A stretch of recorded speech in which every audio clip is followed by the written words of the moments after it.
નમસ્કાર એચકે ન્યૂઝમાં આપનું સ્વાગત છે। હું છું આપની સાથે કૃપાલી પરમાર। હવે જોઈએ આજના મુખ્ય સમાચાર। જાંબુઘોડા પોલીસ સ્ટેશન ખાતે એસપી હિમાંશુ સોલંકીની અધ્યક્ષતામાં લોક દરબાર યોજાયો। એસપી દ્વારા સાયબરના ગુનાઓ વધતા અજાણ્યા ફોન નંબરથી લોભાણી લાલચો આપતા તેમજ ઓટીપી માંગી છેતરપિંડી કરતાઓથી દૂર રહેવા સૂચના કરાઈ।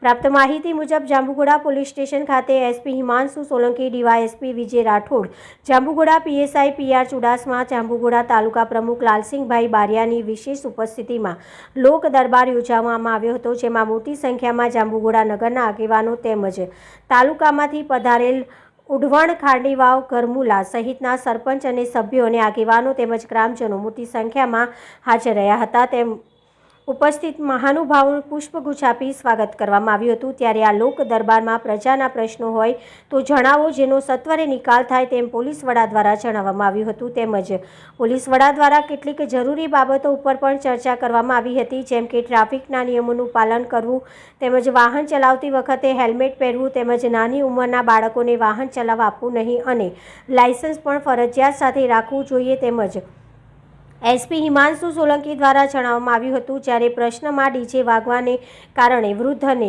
હાર્ટ એટેકવાળી તકલીફ ધરાવતા દર્દીઓને જીવનું જોખમ વધી જાય છે, જેથી આ વિસ્તારમાં ડીજે સિસ્ટમ રાખનારાઓને પણ પોતાની ડીજે સિસ્ટમ ધીમા વગાડવા જણાવ્યું। આ સાથે જ આજકાલ સાયબરના ગુનાઓમાં દિન પ્રતિદિન ગુનાઓ વધી રહ્યા છે, જેમ કે અજાણ્યા નંબરથી ફોન આવવો અને લોભામણી લાલચો આપતા હોય અને પછી મોબાઈલ ઉપર ઓટીપી મોકલીને ઓનલાઈન જે છેતરપિંડી કરવામાં આવતી હોય છે, જેથી કરીને આવા કોલ આવતા હોય તો ઓટીપી આપવો નહીં અને સાવચેત રહેવા માટે પણ કેટલાક સૂચનો કરવામાં આવ્યા હતા। લોક દરબારના અંતે પીએસઆઈ પીઆર ચુડાસમાએ લોક દરબારને લઈને હાજર રહેલા સૌનો આભાર વ્યક્ત કર્યો હતો।